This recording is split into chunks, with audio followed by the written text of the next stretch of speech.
In a remote village, lost among swamps and ancient forests, stood an old house that people preferred not to talk about. The elderly would simply cross themselves, while the younger ones avoided it, even if it meant taking a longer route. Rumors said strange things happened there. Long ago, a family lived in that house, a father, a mother, and their 2 children. They moved there, hoping to find peace away from the bustling city. However, from the very first days, unexplainable events began.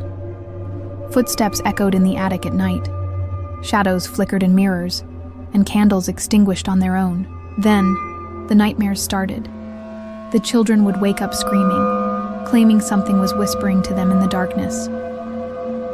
One night, the father vanished without a trace. The mother searched desperately, but all she found were muddy footprints leading to the basement, footprints that didn't belong to him. The next morning, she and the children were gone as well. The house stood empty, waiting for its next victims.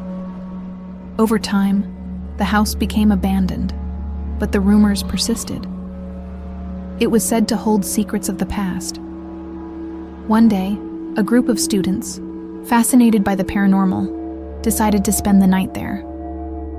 They laughed at the ghost stories and recorded everything on their cameras. At first, everything was calm, but at midnight, shadows began appearing in the corners of the room, shimmering in the flashlight beams. Something strange flickered in the mirror, as if distorted faces were staring back. One of the students, Marina, saw something shift in the dark corner. Her voice dropped to a whisper. "Did you see that?" The others exchanged uneasy glances. Suddenly, a gust of wind flung the windows open. The candles went out, and a rustling sound echoed from behind the door. They rushed to the exit, but the door was locked. Panic spread. Someone suggested going upstairs to try escaping through the windows. On the second floor, they found a room with walls covered in childish scribbles. Among the many words, one stood out: them. One of the friends, Kostya, tried to open the window, but it was sealed shut. He glanced at his reflection and gasped. His face was distorted as if seen through warped glass.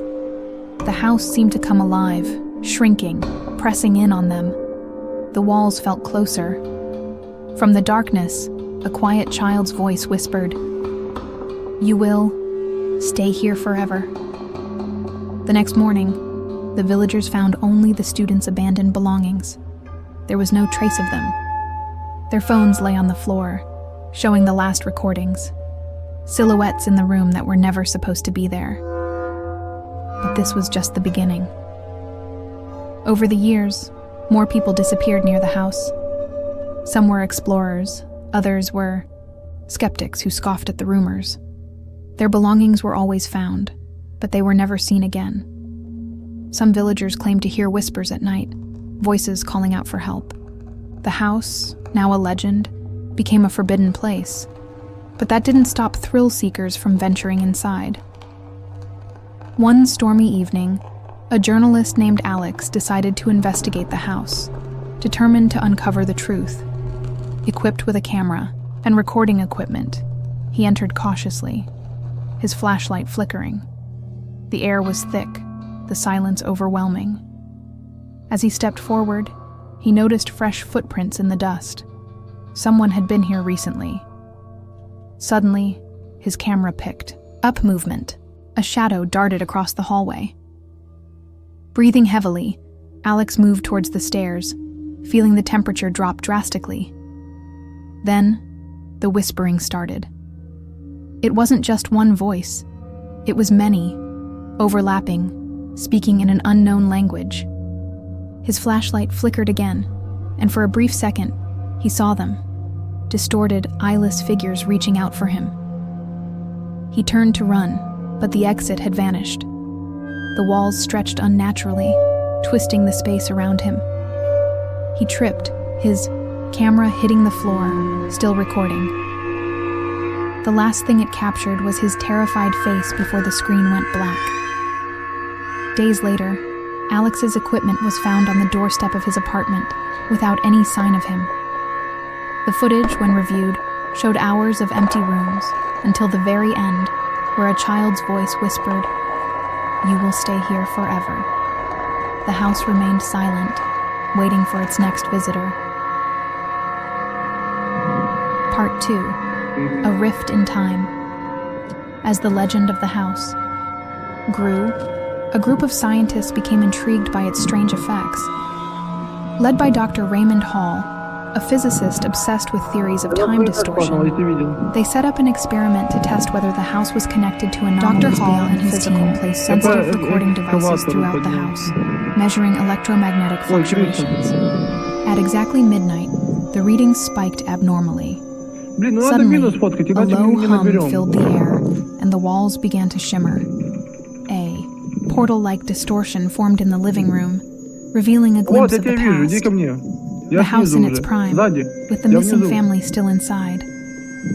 Realizing they had stumbled upon something extraordinary, the team cautiously stepped through the rift. The air felt thick, as if they were moving through water. As they entered the past, they saw the father of the vanished family staring at them in shock.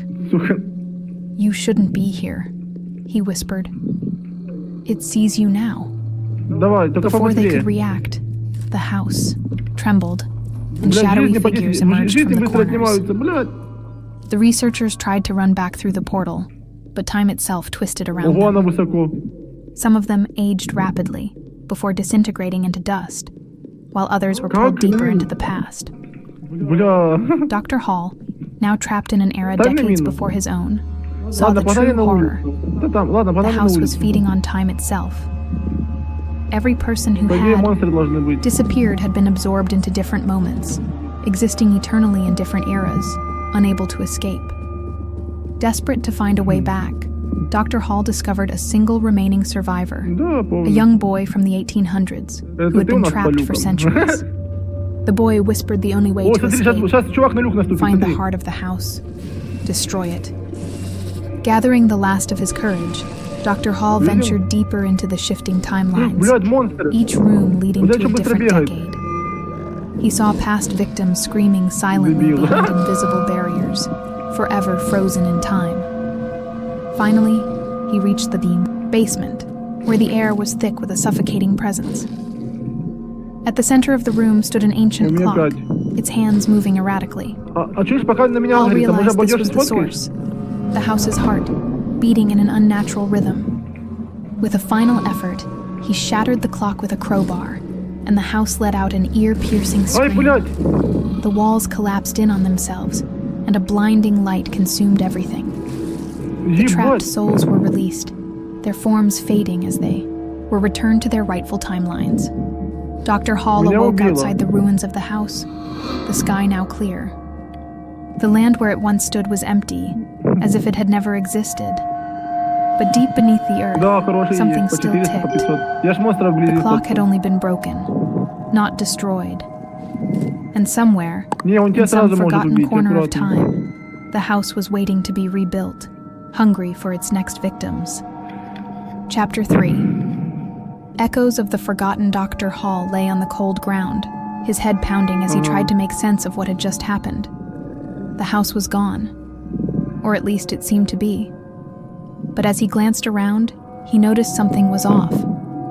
The trees were taller, the air felt heavier, and in the distance, he could see smoke rising from a chimney that shouldn't have existed. He wasn't back in his own time. His heart pounded as he stood up, dusting off his clothes. The landscape was eerily silent, yet the village in the distance looked wrong. The buildings were older, their wooden structures warped with age, and the people walking the dirt roads wore clothing from the late 19th century. The house hadn't, just consumed him.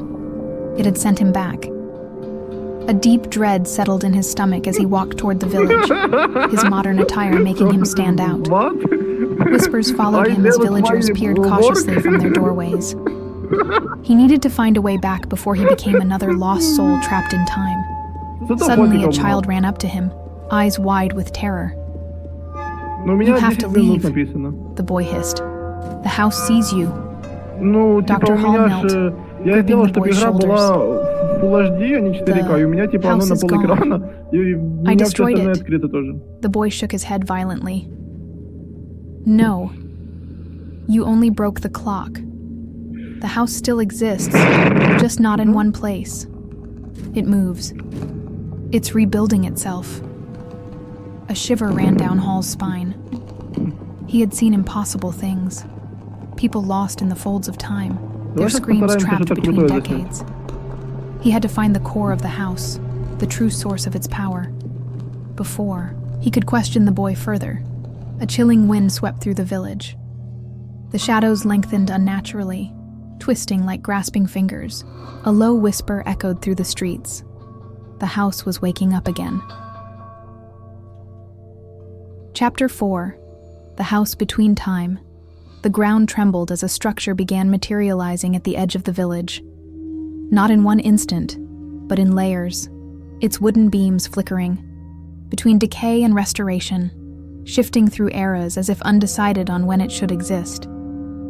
Dr. Hall felt paralyzed. He had destroyed it. Hadn't he? The villagers screamed, running for shelter as the house solidified, its dark windows like hollow eyes staring at him. Then, the front door creaked open. The boy beside him whimpered. It knows you're here. Hall clenched his fists. He had spent his entire life chasing anomalies, searching for proof of the impossible. Now, he was standing at the center of one. If he ran, he would never escape.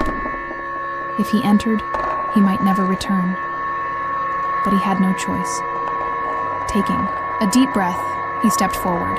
The wooden porch groaned beneath his weight. A sense of déjà vu settled over him. He had done this before, many times, in different versions of the house. But this time, something was different. The air inside was thick with the scent of old wood, and something rotten lurking beneath it. Shadows danced across the walls, forming shapes that dissipated when he turned his head. The house was watching. A staircase led up, but the hallway to the basement seemed to stretch endlessly. He knew where he had to go. The heart of the house wasn't just the clock. It was something deeper, something older than the building itself, and it was waiting for him. Chapter 5. The endless descent. With each step downward, the temperature dropped. The walls shifted. One moment they were brick, the next rotting wood, then pristine wallpaper from the early 1900s. Time was unstable here. A whisper slithered through the air. You shouldn't have come back. Hall's breath came in sharp gasps. The corridor stretched infinitely, looping back on itself. He passed the same doorway 3 times, each time seeing a different version of himself in the reflection of the glass, a younger man, a much older one, and a version of himself that was just a shadow. Time wasn't just distorted, it was collapsing. He forced himself forward, reaching a heavy iron door at the end of the hall. The moment he touched the handle, a surge of energy coursed through him, and the door flung open. Inside, the clock stood once more. But it was different now. It was embedded in the wall, pulsing like a beating heart. The hands moved in erratic bursts, sometimes too fast, sometimes too slow, creating ripples in the air around it. And standing before it was the missing father. His eyes were hollow, his skin stretched thin like parchment. You cannot destroy it, he said, his voice layered as if multiple versions of him were speaking at once. It is older than time itself. It doesn't just consume people. It consumes when they exist. Hall gritted his teeth. There has to be a way. The father slowly raised his hand, pointing at the clock. Not by force, by reversal. You must reset the first moment it was created. A sickening realization dawned on Hall. He didn't need to destroy the house. He needed to erase the moment it first came into existence, But to do that, he would have to go further back than any of them had ever gone. Before the house, before the village, before time itself had been touched by it. And there was only one way to do that. He had to let it consume him. Chapter 6. The first moment, taking a deep breath, Hall stepped forward. The energy around the clock pulsed, pulling at him, dragging him into the vortex of shifting time. As the room dissolved, memories flooded his mind, echoes of people who had been lost here, their lives erased, their timelines shattered. He saw Marina, Kostya, Alex, all the souls the house had stolen. And then he saw the beginning, a vast empty void, a flicker of light, a single whisper. Let it begin. At that moment, Hall understood. This wasn't just a haunted house. It was a fracture in time, a wound that had never healed. Someone, something, had created it long ago, setting it adrift through centuries, feeding on those who entered. But if he could stop that first whisper, if he could prevent it from ever being spoken, he reached out, grasping the moment itself, and everything collapsed. Epilogue. The vanishing. The village awoke to silence. The house was gone, not just destroyed, erased. No one remembered it. There were no legends, no missing people, no strange whispers in the night. The land where it had stood was now an empty field, untouched by time. And Dr. Hall, he was never seen again. But sometimes on certain nights, when the wind howls through the trees, a faint whisper can still be heard. You will stay here forever. The end.